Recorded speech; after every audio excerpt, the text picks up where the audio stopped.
how many people have died? From a military perspective, what's next in Russia? Like, we talk about 30,000 foot level discussions about these wars, but militarily, like on the ground, what is next? And what's next for Israel in their Greater Israel Land Grab project, which of course has been rolled out since 1948. During yesterday's interview with Professor John Mearsheimer, Tucker Carlson sort of echoed our frustration here at Redacted when he asked this question about the number of dead Ukrainians and Palestinians. Watch. It's weird that in 2025 we can measure everything from your heart rate to sunspots, that we don't know how many people were killed in Russia, Ukraine, or Palestine. We can't even get, I've never met anyone who can give me a hard number on Russian casualties, Ukrainian casualties, or dead Palestinians in Gaza. That's weird. Yeah, it's weird. Yesterday, we reported how Ukraine is now allowing grandfathers to fight in the war. Zelensky signed a law allowing citizens over 60 to join the military during wartime. Recruiting over 60-year-olds, a clear sign the Ukrainian army has been decimated. Colonel Douglas MacGregor has warned us for years that the U.S. is backing the wrong wars, losing credibility by the day. Let's take a look at the scoreboard in Ukraine and Israel, where our tax dollars are being funneled right now. In Ukraine, the much-hyped counteroffensive failed. NATO is fracturing, many people calling for it to be disbanded. Now, with President Trump's 10-day deadline looming over Russia, Kiev is scraping scraping the bottom of the barrel right now, drafting men in their 60s. Russia isn't retreating. They're advancing. So why would they blink at all with this 10-day threat from Trump? Meanwhile, in Gaza, we're watching the unthinkable become routine. Ralph Nader, remember Ralph Nader, former presidential candidate, says the death toll is approaching 500,000. And now Israel has moved to annex the so-called buffer zone, land that was once Palestinian. This isn't defense, this is conquest. So what are we really witnessing here? Two wars, both sold to the public as moral crusades, but both spiraling into something far darker. Colonel Douglas MacGregor is here to help make sense of all of this. Colonel, good to see you. I just want to, I really wanted to get an assessment of where we were in both of these conflicts right now. Is there an end game here? And do you think you have a hard and fast number on Ukraine? Let's start with Ukraine first before we get to Gaza. How many Ukrainian soldiers have been killed in this? Do you have close to a hard number of that in this war? Yeah, my sources that are on the ground, largely in Poland, to a lesser extent in Ukraine and inside Russia, they tell me 1.8 million dead is a good number for the numbers of Ukrainian soldiers who've been killed. And if you look at that number, you've got to also assume that there are at least as many wounded, probably more. And most of those wounded will never return to duty. In other words, they're so severe that they're permanently invalids. They can't contribute anymore, which explains why they're now scraping the bottom of the barrel, literally, by bringing in 60-year-old, 65-year-old men. It's a catastrophe. Now, why is this the case? Because for the last, I would say, 6 months easily, the Ukrainian military, particularly its army, but the military in general, has been failing badly against the Russians. And they are in a state very similar to the German army as it disintegrated at the end of the Second World War. If you go back to 1944 and 45, most of the heavy casualties that the Germans took came in the last 6 to 9 months of the war. That's when things are falling apart, and you have large numbers of people who are trying to disengage, retire to new positions, or simply fall back to what they hope will be safety. And as that happens, you're seeing all the things that are being broadcast on your screen now fall on them by the thousands. I think last night it was 700 plus drones in Kiev. I don't know how many missiles and rocket artillery, but you're talking about a world in which there is no rest, a world in which there is no hiding, there is no peace, there's no concealment. And so 1.8 million is, I think, very accurate. Now, some people insist there are more dead than that. That may well be the case, but certainly not less.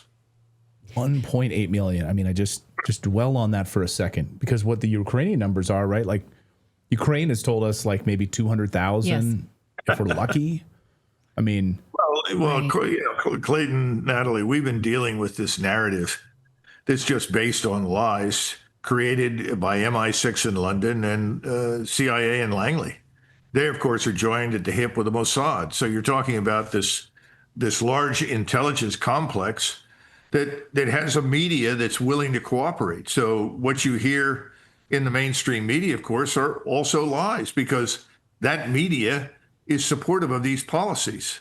So when you look at the Wall Street banks and their owners, the private equity gurus, the oligarchs that have billions, plus the media and Hollywood, obviously, you put those together, and now you have the intelligence apparatus, which is penetrated and full of what we used to call neocons. I don't know what you call them now, globalist maniacs. I have no idea, but they are 100% behind what's happening. And you have a Congress, and I would say on average, they all have a cocktail level of familiarity with reality. So they actually believe whatever they're reading in the mainstream media, and they believe whatever the assessments they're shown from the CIA and others. So the truth is dead. The only place you get the truth is to go to alternate media. Again, as I said before, people like you out there are actually searching for and finding the truth. But most people just repeat whatever the narrative is that comes down through the sources I just named. Now, what about Russia's military strategy? Because they are not losing. They are not being pushed back along the battlefront. And in fact, when you look at the maps, it shows that Ukrainian troops are not even there to push back. They're centered along the border with Russia, not in the contested region. So why would Russia respond to a threat from President Trump? And do you think Russia has any qualms now about going up against old men? I want to ask you, maybe you can ring in on this as well. You've had experience in the Pentagon. What would you do with elderly men in your ranks? I would give them a chance to surrender, and I'm sure the Russians will. The Russians have not been as bloodthirsty and barbarous as claimed. They've actually been very receptive to people on the Ukrainian side that wanted to surrender, and the Ukrainians that have surrendered have all reported that they've been treated well, they've been well fed, cared for. In most cases, I was reading a transcript of a radio transmission recently where a Ukrainian officer in command of what was left of his company, which was very small, decided to surrender to the Russians because he said there's no way the injured men that have survived with me are going to be cared for by the Ukrainians.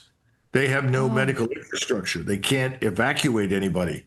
So when you go forward to the front, you fight there, and that's where you die. So under those circumstances, what are you going to do? They'll surrender. I'm sure they will, and the Russians will be happy to take it because the more people that surrender, the fewer people you've got to fight. But I think it's important for us to understand that we have lied so prolifically for so long to the Russians, they don't believe anything we say anymore. And they certainly don't pay any attention to President Trump's threats. President Trump is like the weather. It depends on which way the wind is blowing as what he's likely to say or not likely to say. And his threats, what are they? That they're going to add sanctions. And in order to add sanctions, you're threatening the rest of the world if it does business with Russia or business with China or somebody else. It's absurd. This is all going nowhere. And unfortunately, most Americans, they just turn on the television. They go, oh, well, he's a tough guy. That's right. Let's get those guys. They don't know what they're listening to. And they don't understand it. Because right now, I can tell you the Russians are prepared for World War III. They've said it as far as they're concerned. It's already begun. We don't understand that a lot of these sanctions that we're talking about are the equivalent of warfare. You know, when you sanction countries, when you steal $300 billion of sovereign national wealth from the Russians on the assumption that you're somehow or another morally superior and can do whatever you want, you're effectively declaring war on the Russian state and its people. And that's where we are. We don't get it. Recently, I was talking to some people inside the Beltway. They said, well, you know, if this doesn't work, we'll have to use Tomahawks. What?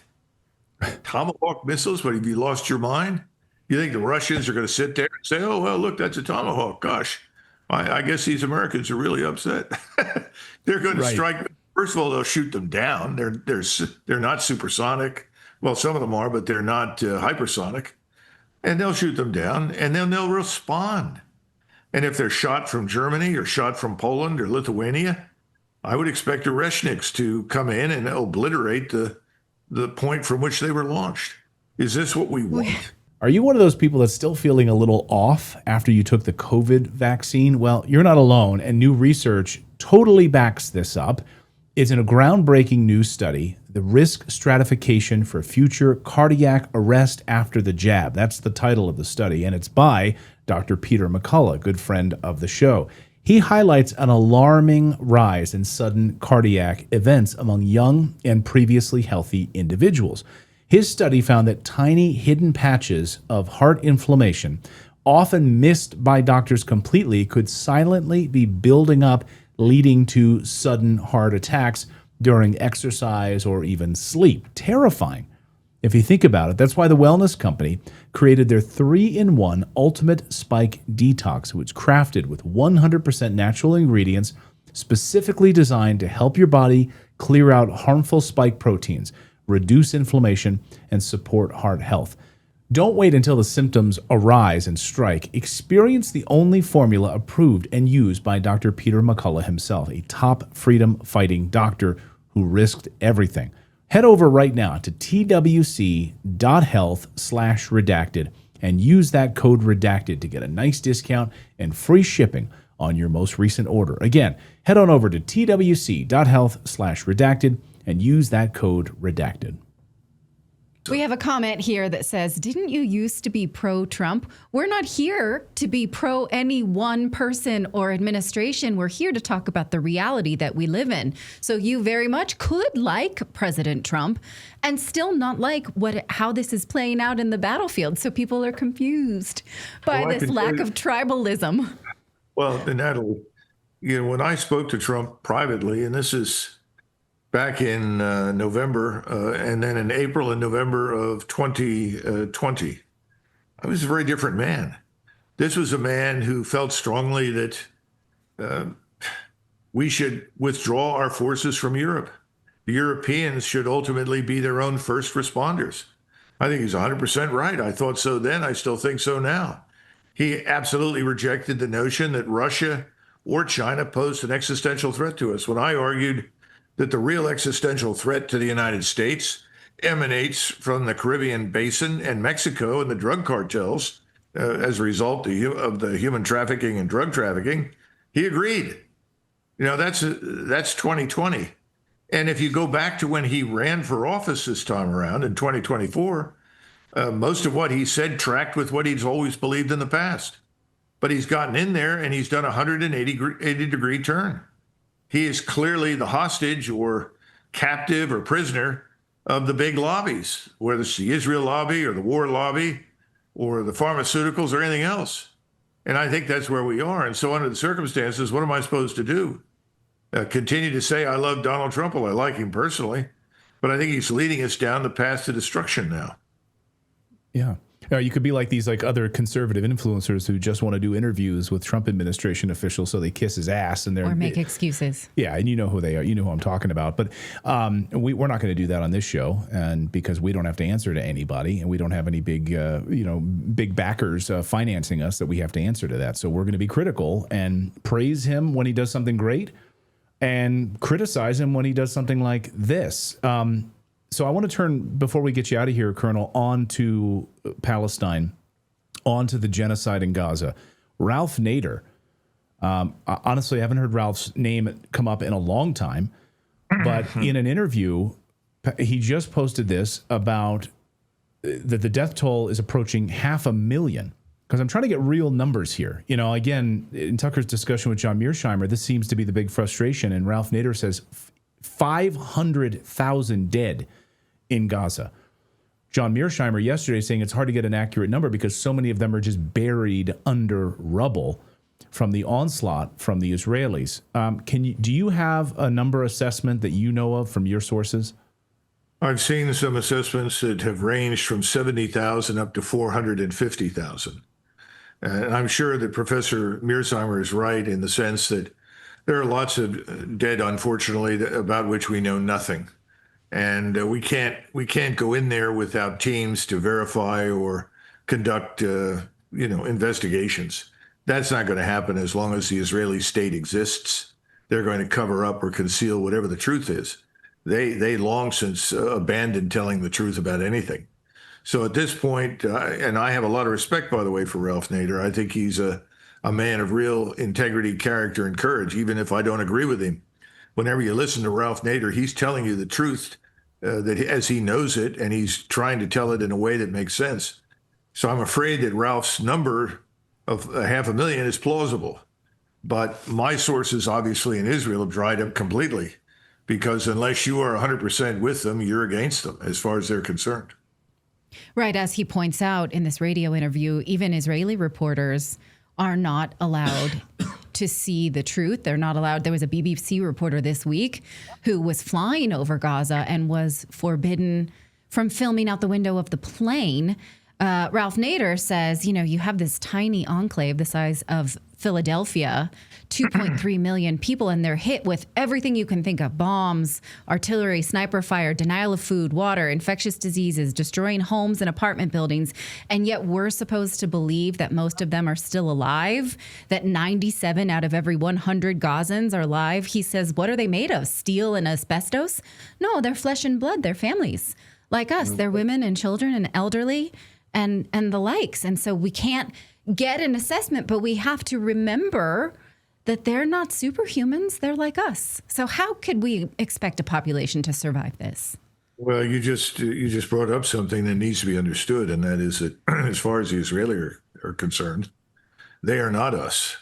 They have nothing to do with us. In other words, these are subhumans, and they richly deserve to be exterminated. You can turn on the Knesset when it's broadcast, or Israeli television, and Ben-Gvir and others of his ilk will be happy to tell you that. So will Benjamin Netanyahu. Now, we need to understand something, that the elimination of the Palestinian population from both Gaza and the West Bank is ongoing. And we are, unfortunately, accomplices in this thing, which is pretty awful. And somebody said, well, we have a lot of people in this country that don't belong here and should be expelled. I said, well, of course.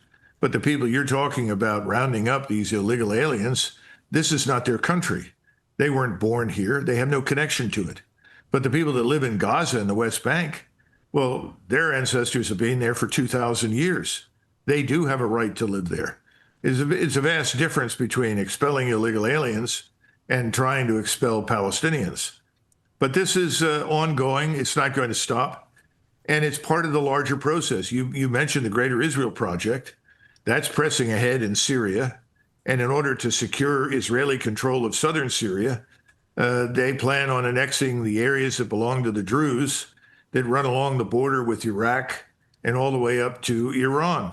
And of course, they also have an area in northern Syria, Rojava, which is considered Kurdistan.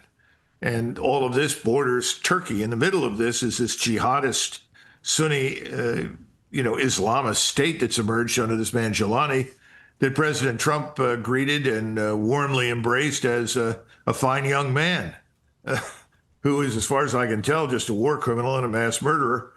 And he's also trying to kill Alawites, Shiites, Christians, anybody else who is not a Sunni Islamist that bends the knee to him.